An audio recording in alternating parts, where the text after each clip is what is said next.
Olá pessoal, sejam bem-vindos a mais uma aula de Direito Constitucional. Prosseguindo a análise das espécies de poderes constituintes, vamos examinar agora poder constituinte supranacional.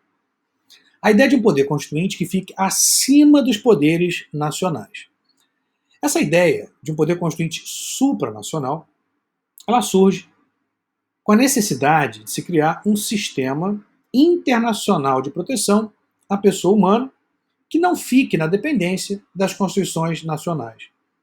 Esse sistema internacional de proteção busca proteger o indivíduo, o ser humano, a partir da sua essência, independentemente de qualquer outro fator externo ou de característica externa, independentemente de opção religiosa, sexual, política, filosófica, independentemente da nacionalidade.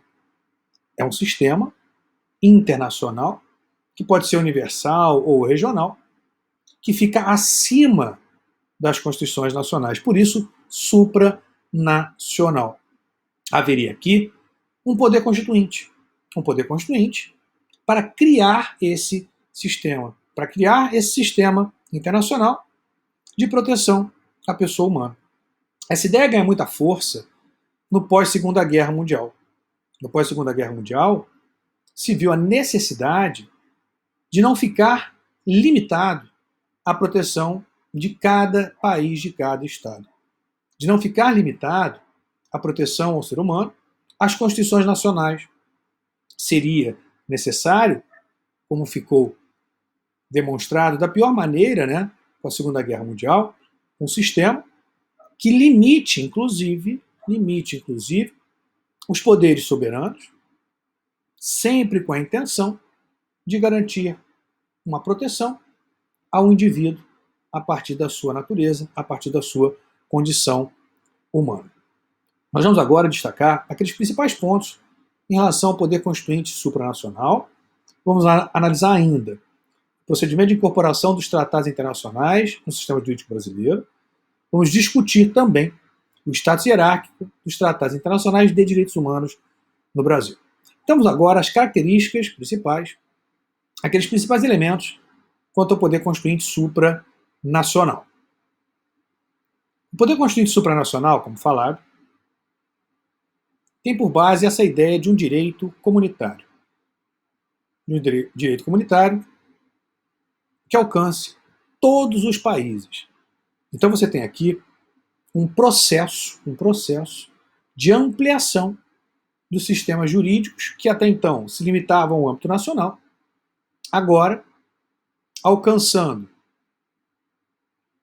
todo o mundo ou, em algumas outras hipóteses, setorizado em determinadas regiões. Você passa a integrar uma comunidade de estados. Por isso é que se fala em direito comunitário. Os tratados internacionais de direitos humanos, eles são fruto desse consenso, desse acordo entre estados. Então seria aqui a ideia de um direito comunitário, de um direito compartilhado por todos os países. Então os direitos humanos, o sistema internacional de proteção aos direitos humanos, seria um sistema compartilhado por todos os países do mundo. Direito, portanto, comunitário. Direito supranacional que fica acima das constituições nacionais. Baseado ainda na ideia de cidadania universal. Então, o titular desse poder constituinte supranacional seria o indivíduo na sua condição de cidadão do mundo. Veja que a titularidade ela não decorre da nacionalidade do indivíduo, mas sim da sua natureza humana, da sua condição de ser humano e, como dito, de cidadão do mundo. Então a titularidade é baseada na ideia de cidadania universal. Tem ainda, como fim, a integração dos povos. Por isso, supranacional.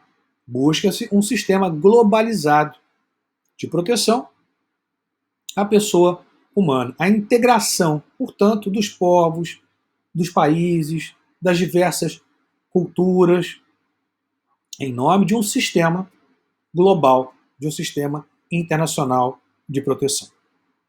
Sistema esse que é supranacional, como destacar.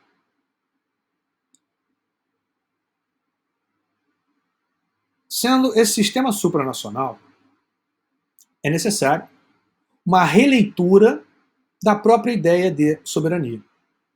Soberania que pode ser analisada tanto no aspecto interno como no aspecto externo. A soberania interna indica a relação de supremacia. Supremacia no âmbito interno, ou seja, o poder soberano é o poder supremo. Todos os demais decorrem desse poder soberano, desse poder supremo que pertence ao povo, conforme o parágrafo único do artigo 1º da Constituição. Então, o poder soberano pertencente ao povo, no âmbito interno, é o poder supremo, é o poder maior no âmbito interno do respectivo Estado. Então, a soberania interna indica a relação desse poder soberano dentro dos limites territoriais do respectivo Estado. Já a soberania externa reflete a relação entre Estados soberanos. A soberania externa não indica a relação de supremacia. A soberania externa indica, primeiro, relação de igualdade entre Estados. Segundo, relação de independência entre Estados soberanos. Não há aqui relação de subordinação. E terceiro, garante a chamada autodeterminação dos povos. Então nós temos a soberania interna, chamada de soberania vertical, e a soberania interna, chamada de soberania horizontal. A soberania, a partir da criação de um sistema internacional de proteção à pessoa humana, vem sofrendo mitigações, releituras. Atualmente, não se vê mais a soberania como algo absoluto. O mundo está interligado, os países estão interligados. As questões, muitas vezes, que acontecem no Brasil, que acontecem na América do Sul, ela repercute e repercute em outros países. A pandemia é a maior comprovação disso. A pandemia alcançou todos os países do mundo. Logo, é importante que se tenha um sistema universal que saiba lidar com esses problemas comuns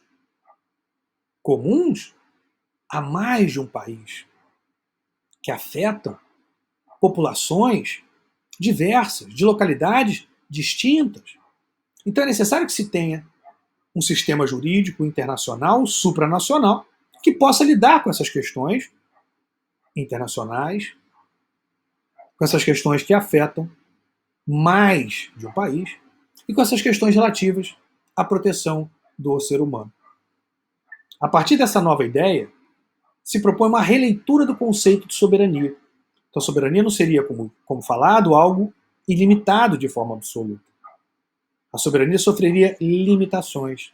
Limitações, aqui, decorrentes dos tratados internacionais, mais especificamente dos tratados internacionais de direitos humanos.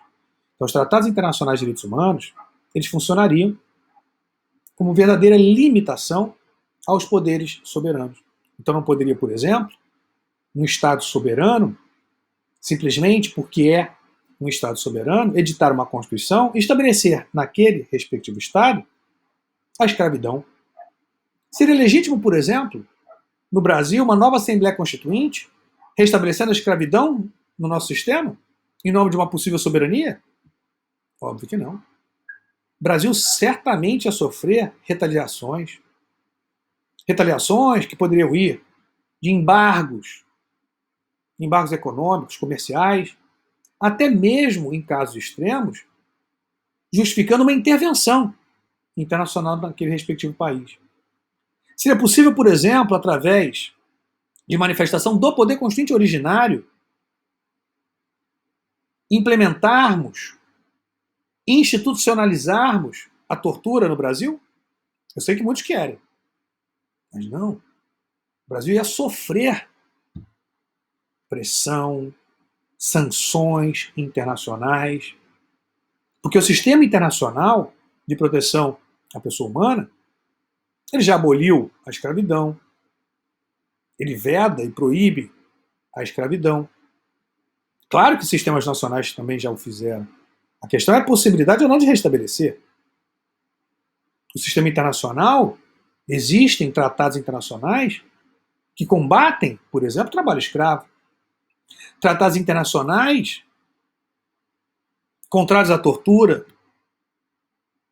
Logo, esses tratados funcionariam como limites aos poderes soberanos.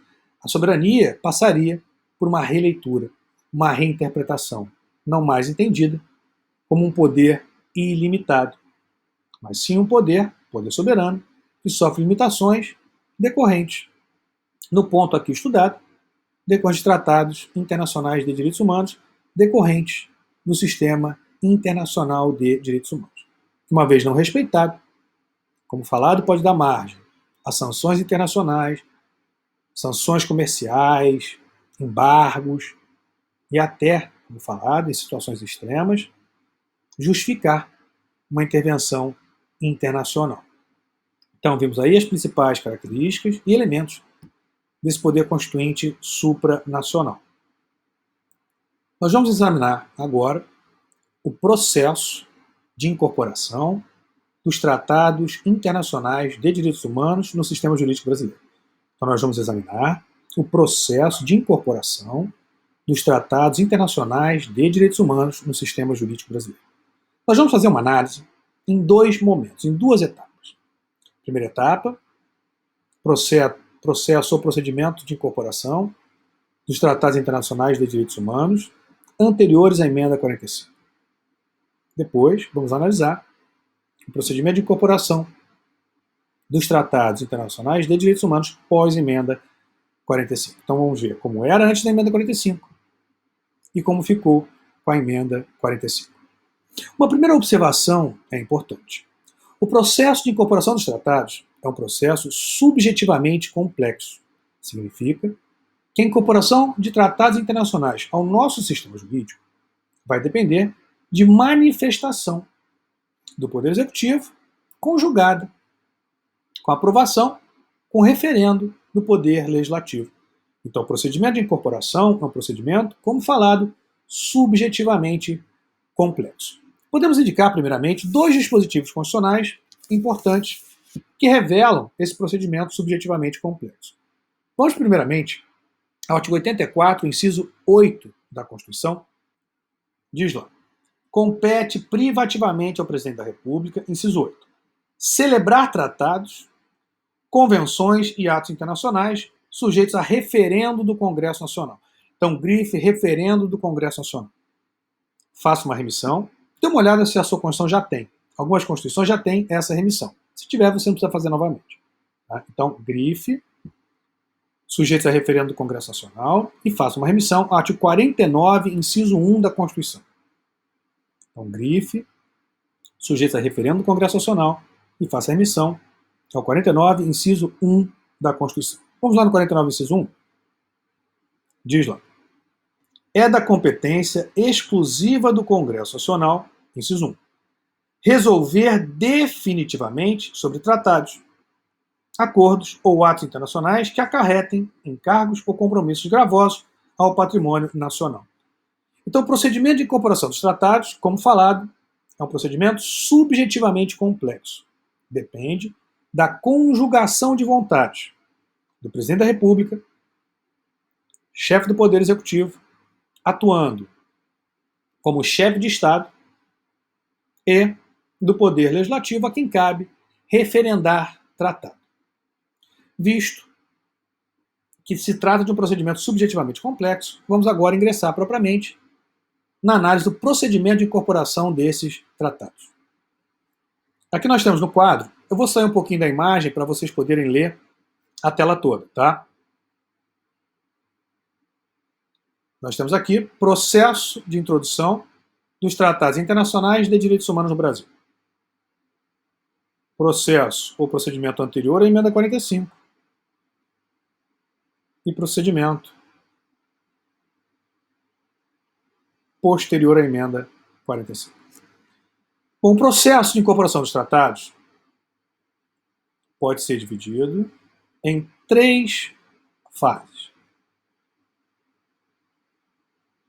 É um processo trifásico, dividido em 3 fases. Primeira fase, cabe ao Poder Executivo. Vamos analisar todas as fases e cada uma das etapas. Segunda fase, cabe ao Poder Legislativo.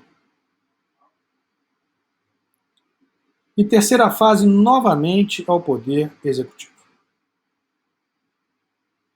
A primeira fase tem fundamento no dispositivo já visto, artigo 84, inciso 8 da Constituição, que confere ao Presidente da República, na condição de chefe de Estado, então, artigo 84, inciso 8, confere ao Presidente da República, na condição de chefe de Estado, a função para celebrar tratados. O Presidente da República pode delegar essa função ao Ministro das Relações Exteriores. A função pertence ao presidente, mas pode ser delegada ao Ministro das Relações Exteriores. Na primeira fase, nós temos as seguintes etapas. Primeira, negociação. Segunda, conclusão. E terceira, assinatura. Na etapa de negociação, cabe aos Estados discutirem, debaterem os termos do tratado. O Poder Executivo, Presidente da República ou Ministro das Relações Exteriores. Primeira fase, não se esqueça, Poder Executivo, hein? Então, nessa primeira etapa da primeira fase, negociação, é a etapa em que se discute os termos do tratado. Discutidos os termos do tratado, chegando-se a um acordo quanto aos termos do tratado, a segunda etapa, nós temos a chamada conclusão. Se não se chegar a um acordo na primeira etapa, não se prossegue na análise do tratado. Imagine o tratado como um contrato. Então, o primeiro momento é se discutir os termos do contrato. Então, as partes vão discutir os termos do contrato, vão negociar os termos do contrato. Negociados os termos do contrato, o segundo momento, aqui nós chamamos de conclusão. Lá no contrato, o que você vai fazer depois de negociar? Você não vai assinar, não. Você vai reduzir a termo, colocar no papel o que foi objeto de consenso, o que foi objeto de acordo. Então, primeiro momento, negociação. Discute-se os termos do tratado. Segundo momento, conclusão. Reduzir a termo. Colocar no papel aquilo que foi objeto de acordo na etapa anterior, na etapa de negociação. Concluído, colocado no papel, reduzido a termo. A terceira etapa da primeira fase é a chamada assinatura. É o momento em que se assina o respectivo tratado, ou seja, os chefes de Estado assinam o respectivo tratado. Você já deve ter visto na televisão, né, em jornais, por exemplo, em caso de tratados bilaterais, os chefes de Estado assinando e trocando os tratados. Tá? Então veja que a assinatura ela vai encerrar essa primeira fase, mas ela não encerra ainda o processo de incorporação dos tratados ao sistema jurídico brasileiro.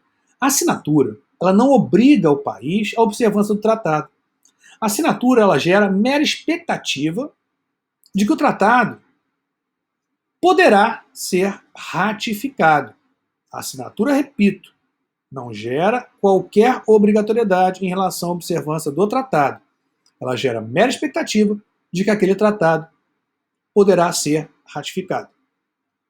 Assinado o tratado, o Poder Executivo, Presidente da República, submete o tratado ao Congresso Nacional. Lembrando que eu estou antes da emenda 45, hein? Submetido o tratado ao Congresso Nacional, cabe agora ao Congresso Nacional instaurar um processo legislativo para aprovação ou não do tratado, para referendo ou não do tratado. Muito cuidado com alguns erros técnicos, em aulas, até mesmo em livros. Não estou aqui para indicar ninguém, tá? Não sou apontador de dedo. Só estou falando para você tomar esse cuidado com um erro técnico que é até mesmo muito comum. Dizer que o Congresso ratifica tratado. Isso é equivocado. O Congresso não ratifica tratado. O Congresso referenda tratado. Quem ratifica é quem assina. Quem ratifica é quem faz. Basta você pensar. Imagine que você tenha falado alguma coisa. Discussão de condomínio. Você está lá numa reunião de condomínio. Aí você fala alguma coisa em relação ao vizinho que não está na reunião do condomínio. Você falou alguma coisa. O vizinho usa o som, escuta o som muito alto depois das 10. Pronto. Não é fofoca, não. Tá? Ele escuta o som muito alto depois das 10, você não consegue dormir. Uma reclamação legítima. Direito de vizinhança. Não estou aqui para falar que ninguém é fofoqueiro, não. Tá? Então não é fofoca. Mas ele não foi lá na reunião e você falou. Olha, o vizinho escuta a música alta após as 10 horas da noite. Ele não estava na reunião. Próxima reunião. Esse vizinho está na reunião. Aí ele vem e pergunta: você disse que eu escuto música alta após as 10 da noite? Aí você fala: disse e ratifico. Confirmo o que eu disse. E o outro vizinho que estava junto com você na primeira reunião diz: e eu referendo o que ela falou. Eu concordo com o que ela falou, eu aprovo o que ela falou. Porque eu também escuto a sua música após as 10 da noite. Veja, não foi ele que disse, mas ele concordou, ele referendou. Então quem ratifica é quem faz. Quem ratifica é quem assina. O Congresso não ratifica. O Congresso referenda o tratado. É importante, sim, isso é um erro técnico, né, muito comum, infelizmente. A Constituição está correta quando ela fala que cabe ao Congresso referendar tratado e não ratificar o tratado. A ratificação vai se dar lá no terceiro momento, pelo presidente da República. Então não é um mero detalhe, uma mera frescura doutrinária, não. Isso leva a erro, eventualmente uma questão de concurso. O Congresso referenda tratado. Ratificação é um outro momento. A ratificação tem outra finalidade, como nós vamos falar. Então o presidente assina o tratado e submete ao Congresso Nacional. Em outros países o procedimento pode ser distinto. Estamos analisando o nosso procedimento. Submete ao Congresso a quem cabe, como dito, referendar ou não o respectivo tratado em conformidade com 49, inciso 1, que nós já vimos. Recebido esse tratado pelo Congresso, o Poder Legislativo instaura um processo legislativo, que tem tramitação iniciada na Câmara dos Deputados. Então, tramitação bicameral, iniciando-se na Câmara dos Deputados. Cabe ao Congresso agora, instaurando esse processo legislativo, apreciar esse tratado, como falado, aprovando ou não o tratado. O processo legislativo instaurado antes da emenda 45 era o processo legislativo comum. Um turno em cada casa, ou ordinário, tá? Um turno em cada casa e código de aprovação de maioria simples, artigo 47 da Constituição. Porque não tinha nenhum outro dispositivo na Constituição estabelecendo quórum diverso. Não tendo nenhum outro dispositivo estabelecendo quórum diverso, aplica-se o 47, quórum de maioria simples. Veja lá o 47. Salvo disposição constitucional em contrário, as deliberações de cada casa e de suas comissões serão tomadas por maioria de votos, presente a maioria absoluta de seus membros. A primeira parte é que é o quórum de aprovação, maioria simples. Então não havia nenhum dispositivo estabelecendo quórum diverso, então aplica-se essa regra geral, 47, maioria simples. Então o Congresso, recebendo esse tratado, instaura um processo legislativo comum ou ordinário, cuja tramitação é bicameral, iniciando na Câmara, encerrando no Senado, um turno em cada casa e código de aprovação de maioria simples. não sendo aprovado o tratado, não sendo referendado o tratado, o Poder Legislativo não edita qualquer ato específico. Ele apenas envia mensagem ao presidente da República comunicando que o tratado não foi referendado, que o tratado não foi aprovado e, consequentemente, não poderá ser ratificado pelo presidente da República. O presidente recebe esse comunicado do Congresso Nacional e ele, presidente, no plano internacional, comunica os demais signatários que o Brasil não irá ratificar o tratado, pois não foi referendado pelo Congresso Nacional, encerrando, portanto, o processo de incorporação dos tratados no nosso sistema jurídico. Caso o Congresso referende o tratado, caso o Congresso aprove o tratado, um turno em cada casa e maioria simples, o Congresso edita um decreto legislativo. Então, o ato editado pelo Congresso, ao aprovar, ao referendar tratado, é decreto legislativo. O decreto legislativo não incorpora, não introduz ainda o tratado em nosso sistema jurídico. O tratado ainda não foi introduzido formalmente no nosso sistema.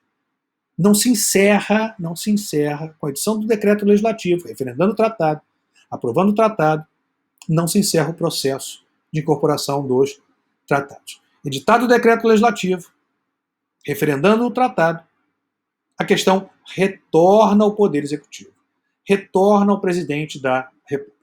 Retorna ao Presidente da República para que adote agora dois atos distintos.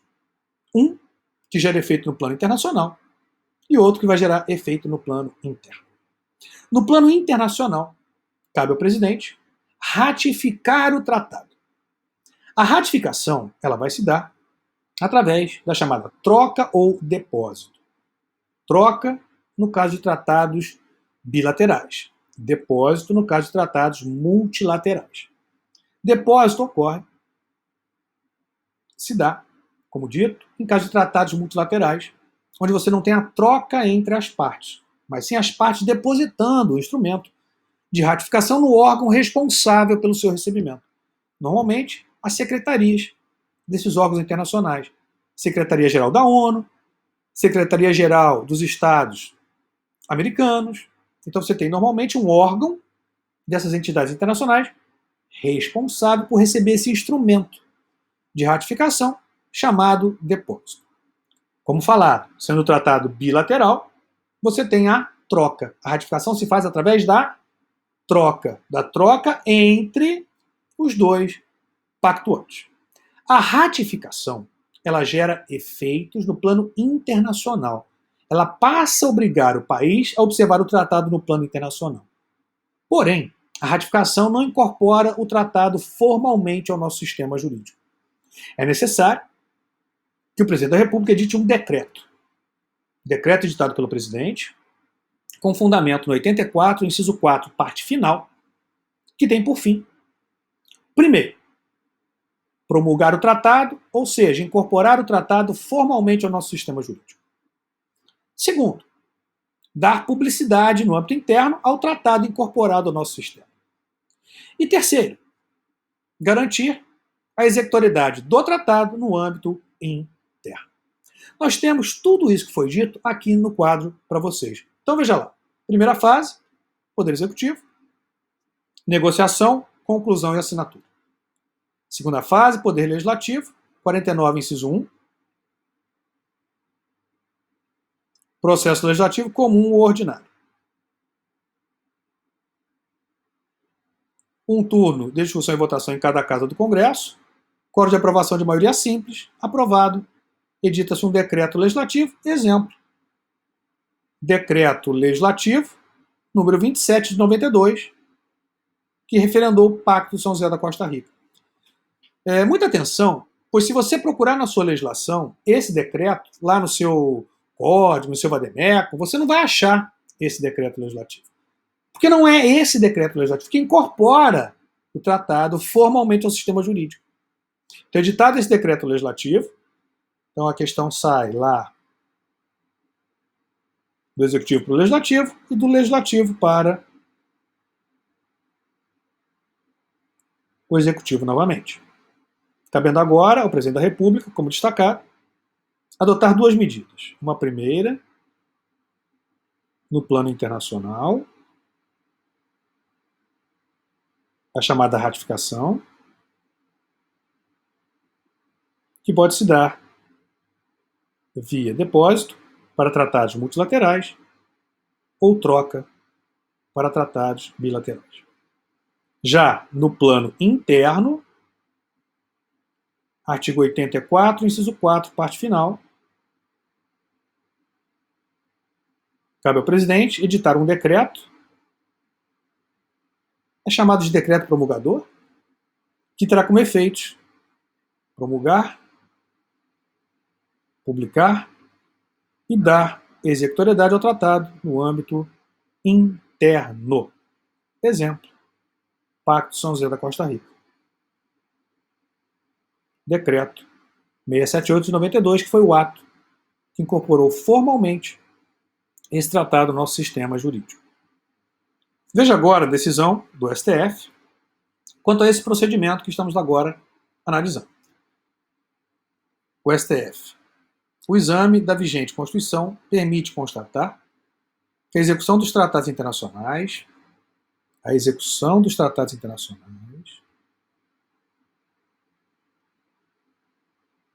e a sua incorporação à ordem jurídica interna decorrem no sistema adotado no Brasil, em outros sistemas pode ser diferente.